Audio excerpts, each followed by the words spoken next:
I've not been looking forward to this one. Every time in the past I've had the audacity to suggest that maybe the video game should be playable for people with disabilities, a bunch of useless failed abortions who spend their every waking moment masturbating to Joe Rogan podcasts, disappointing their mothers and causing women at the local game shops to cover their drinks instinctively, rally in the comments to tell me that actually my hearing disability and photosensitivity means I should never be allowed to play another video game ever again because they'd rather their precious naked blue bitch be unplayable for a fraction of the player base than allow the game they supposedly care about to grow and be alive in a few years. But more on that later.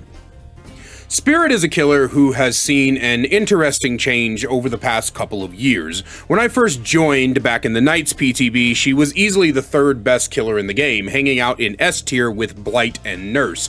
Being an insanely strong killer with a chase power that felt unfair, an intense sound-based counterplay most players didn't understand, and a skill floor ceiling that made Davood cream his pants. But now she's seen a significant drop in placements, being overtaken by killers like Artist, Billy, Kaneki, Dracula, and more.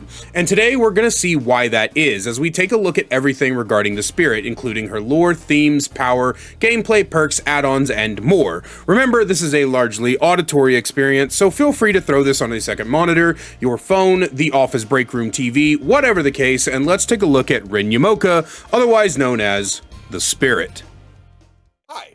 I know you're not used to seeing my face in these videos except for the background B-roll footage, but I felt like this was an important thing to talk to you about face to face. So, when I first started this analysis series, it served a dual purpose. Number one, I wanted to combine the How to Fix series and the Dearly Designed series into one series, right? Where each and every killer got their own specified video that I would go in depth about their gameplay and their power and their perks.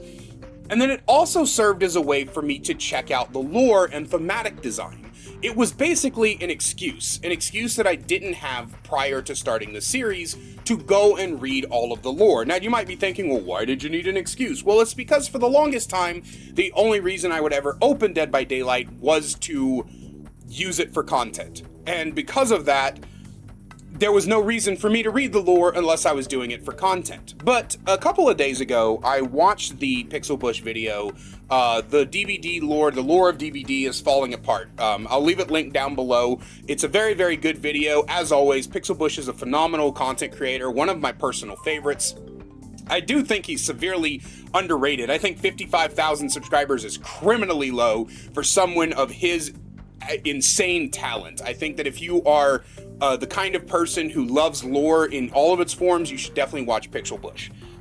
I got into Pixel Bush originally for the same reason a lot of people did, which was the lore aspect. I liked listening to his breakdowns and his analytics about the lore. But then at one point, I stopped watching his lore videos because I wanted to have my own opinion before I sought out his.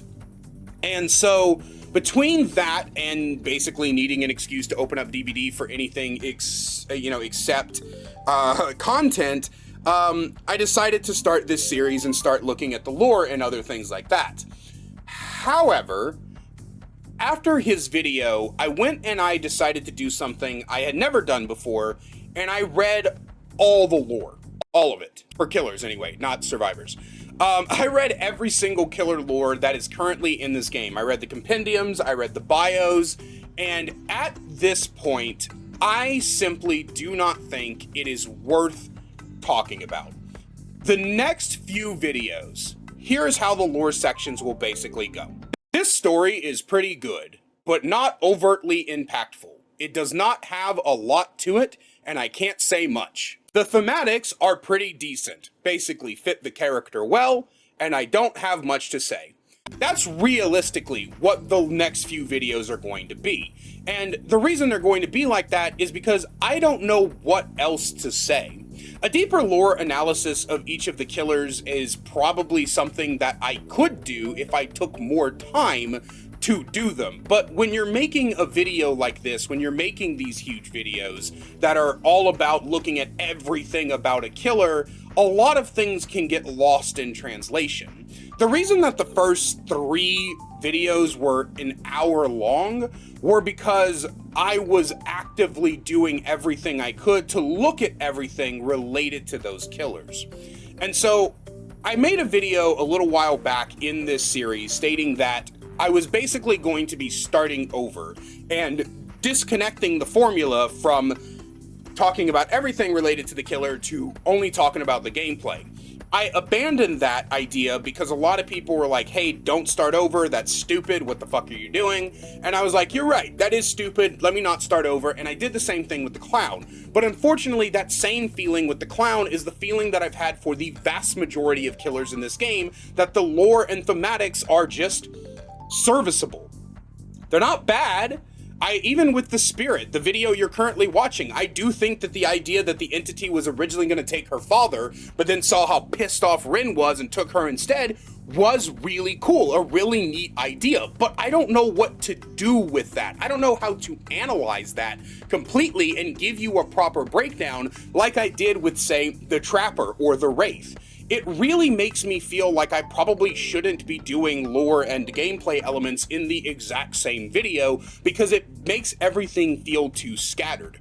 I also took the time to go back and watch all of my previous videos in this series, including the clown video, and yeah, I kind of started getting lazy with the lore and thematic section. So, starting with this video, and for every video on, I will only be focusing on power gameplay, perks, and add-ons, and looking purely at the gameplay element. And once all of the killers are done and caught up, I will start a new series where I look purely at the lore and thematics and talk about those in separate videos. This also is going to help you guys in the future, because if you're the kind of person who only cares about lore and thematics, you skip the gameplay section of these videos. But if you're the only person that only cares about gameplay, you skip the lore section of these videos. So it helps you guys understand what you're looking at and all of that stuff. So from now on in this series, from this point forward, I will only be talking about power, gameplay, perks, and add-ons, what I feel needs to change, what I feel can be different. And I'm sorry if that upsets you, but I promise you, once this entire thing is done and I'm done making all of the power and gameplay videos, I will wrap back around to starting with the Huntress, somewhere in there. I will wrap back around and do full-blown analysis on each of the killers and their stories and survivors as well. I will have my own lore analysis series that will come alongside this one. But for right now, I just don't feel, I feel like I'm cluttering these videos with lore sections, if that makes sense, right? Again, I know some of you will probably be upset about this. I know some of you don't want this to happen, but at the end of the day, it feels like a waste of time to dedicate in these videos lore sections instead of just focusing on gameplay. So I'm sorry. That's just the way it is. That's my decision. And especially with me starting a new full-time job soon, if I want to get videos out in a timely manner, I can't be making gigantic projects. So I hope you guys understand. Thank you if you do. I'm sorry if you don't. And let's get on to the power and gameplay. The Spirit's power is an accessibility nightmare. Your power is the phase. Hold right-click to charge and enter the phase. During the phase, you are invisible to survivors, and all survivors are invisible to you. You are also undetectable while phasing. Outside of your phase, you move at 110 speed, and have a 24-meter terror radius. Inside of the phase, you move at a staggering 7.04 meters a second, which is 3.04 meters per second faster than a sprinting survivor.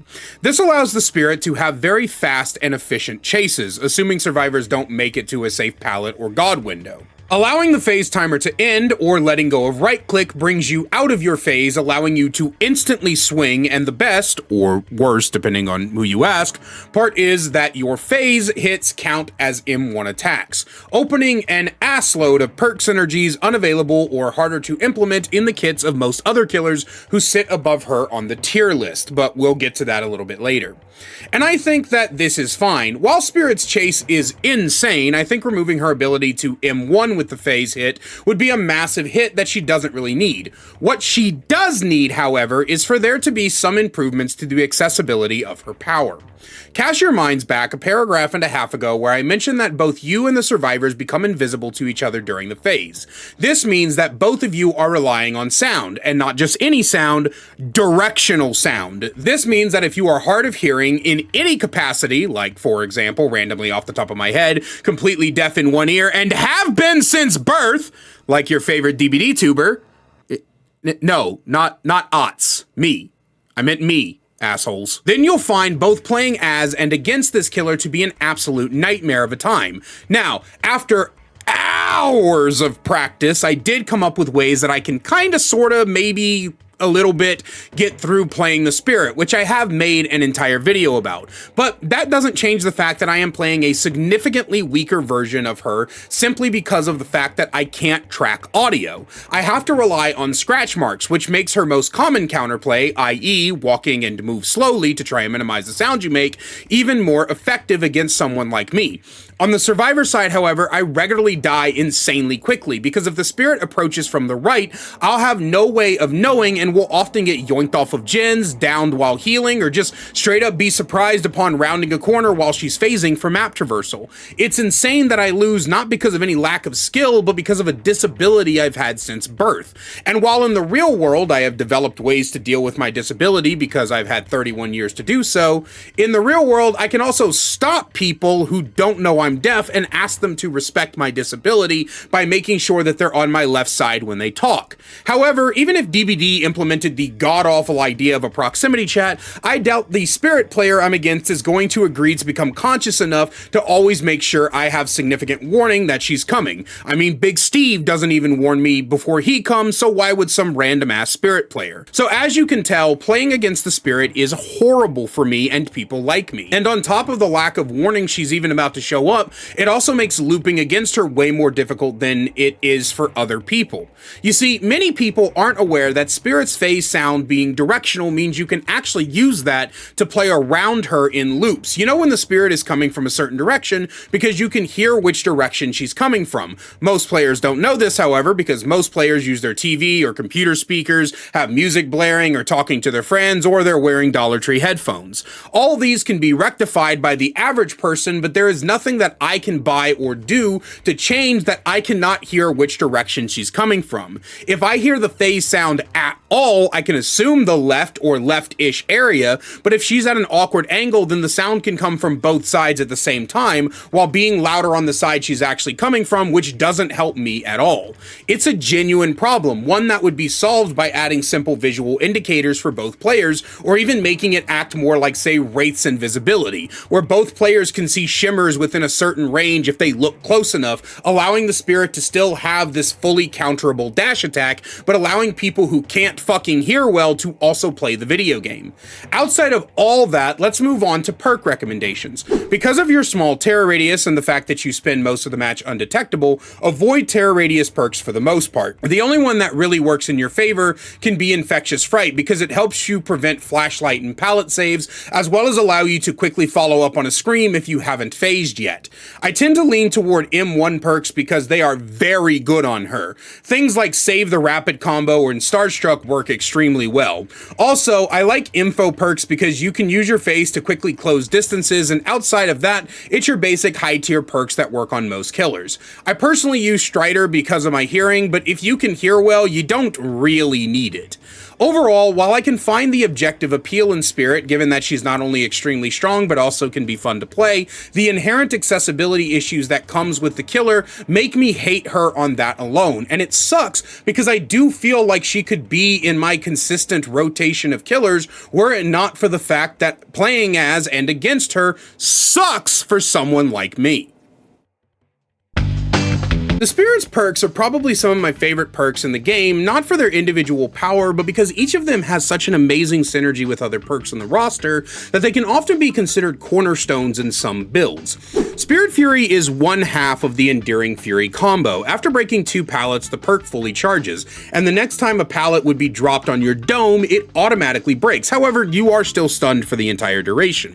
This would be a fun perk by itself, but what makes it even more fun is combining it with the Enduring ability from Hillbilly, meaning not only are your stun times super short, but you oftentimes recover so fast that before the survivor finishes their animation of dropping a pallet on your head, you're already on their ass hitting them. I really love this perk. It's so fun, so well designed, and you can kind of see it coming, and it's got decent counterplay once you know the killer has it. Next up is Haunted Grounds, one of the 2 hex perks in the game that are actually meant to be cleansed.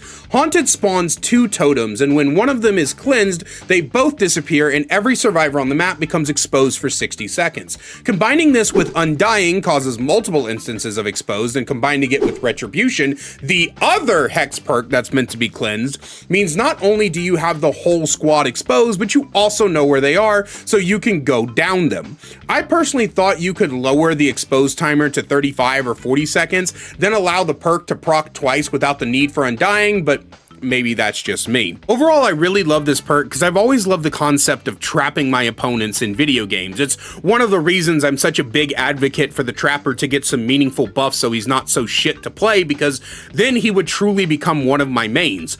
I love trap-based and stealth-based gameplay, and this is one of those things that I wish they would do more often with hex perks. I want more hex perks to be something that cleansing it seems like a bad idea. Finally, we have the meme perk of meme perks, Rancor!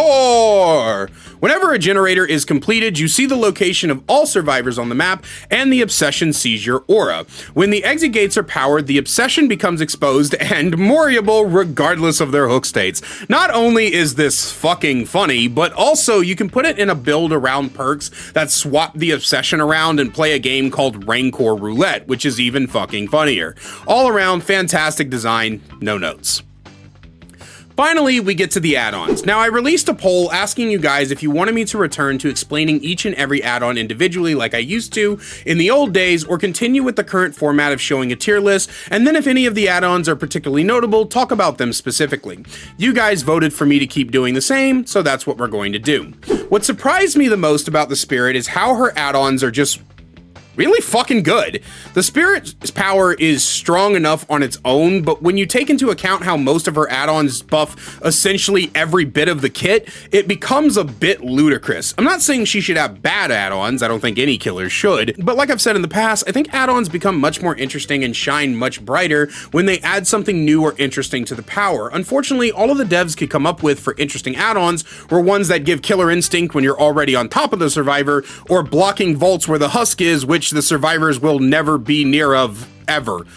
Then there's things like increasing the passive phasing, which is useless, but outside of that, you have movement speed, recharge rates, and charge of speed add-ons that just utterly break this character's balance. It's kind of insane to me how one of her add-ons makes her move a staggering 25% faster, while another gives you back your phase 40% faster. So now you can go back into your phase and become the fucking Flash in one add-on combo. I don't know, man. I remember the Blight being known back in the day for having some busted add-ons, but the Spirit is a pretty close fucking contender. I mean, even her entire set of brown add-ons is just pretty damn good. Overall, the Spirit's add-ons and perk design are just strong, which is something I feel like some people don't apply to the Spirit anymore, and that's sad, because she's still really fucking strong. At the end of the day, the Spirit is a great killer, held back only by her accessibility issues, which unfortunately is a pretty bit hand-holding. What the fuck is this sentence? I'm not even cutting this part out. I'm gonna read this sentence exactly as I wrote it. Held back only by her accessibility issues, which unfortunately is a pretty bit hand holding her back. Did I mean big? Unfortunately, is a pretty big hand holding her back. Okay, I meant big. I'm gonna start that whole thing over, okay?